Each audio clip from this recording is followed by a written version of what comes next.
Hey, so it was a bit of a slow week again this week, kind of like last week. Just end of summertime blues, I guess. Not much I can do about that, but I haven't really been listing much the last couple of weeks. I've been really busy with some other projects. I got some programming work I'm doing lately, working on some FBA stuff. So I really need to get back into doing a little more on eBay, and maybe that will help with my sales. So maybe this week I'll be listing some more stuff. But another business. This thing here, I asked you what you thought this was last week, and I got a couple correct answers in the comments, and it was a hat stretcher. So I guess back in the old days, if you owned a hat and your head kept getting bigger and you needed to stretch it, you would use this to stretch the brim of your hat out. So kind of a neat thing. They fetch anywhere from $30 to $50 on eBay, and this is the first one I've ever picked up, and my wife ended up wanting it, so it's not for sale. So anyways, enjoy the video. These are some really cool vintage Bakelite toggle switches. They got just a real satisfying click. I love the simplicity of their markings on these. Just really neat, genuine old pieces, perfect for a restoration of old electronic projects. And these here sold for $24.95. This is an antique pressed glass whale oil lamp. It's been electrified at one point, but this could be restored if you wanted to. I have it broken into two pieces just for ease of storage and shipping.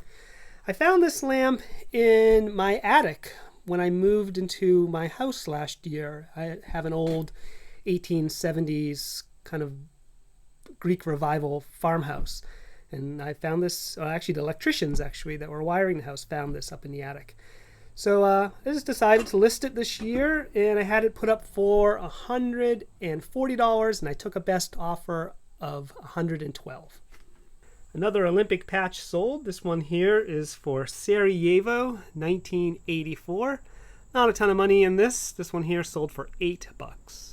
Unique vintage tie pins and tie clips always do well on eBay.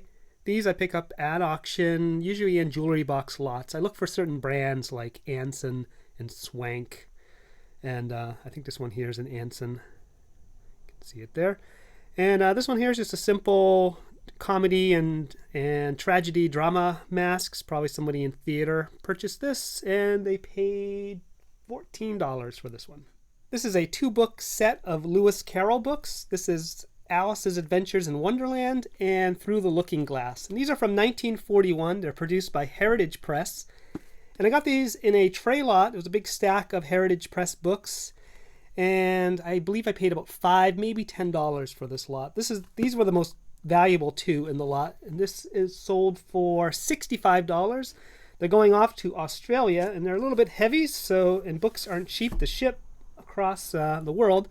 So the shipping on these is $50.75. I buy a lot of large lots of watches at auction, and I always end up with a lot of broken watches that can't be fixed, and I've really been trying to figure out what to do with them. So as an experiment, I decided to lot these 5 out as just a lot of 5 broken women's manual wind Timex watches, and I put a price of $12 on them. They've been up for probably about a month or so, and finally somebody did come in and buy them. Judging by their username, I'm guessing that they're going to repurpose these as part of some sort of design, crafty type of project. So there is a market for broken watches, apparently. Not a terribly exciting or valuable sale, but this is a set of IKEA curtain clips. We had bought these for the house. I think we bought maybe 3 packs, only used 2, so this extra pack kind of kicked around in the house for a while with no purpose whatsoever. Finally decided to list it for $5.99, and it took about 8 months, but it sold. This is a pair of white clay tobacco pipes. They are probably vintage. This one's marked Japan. It's got a T and a D on it. This one here is in good shape. The other one has a little bit of damage, some small chips.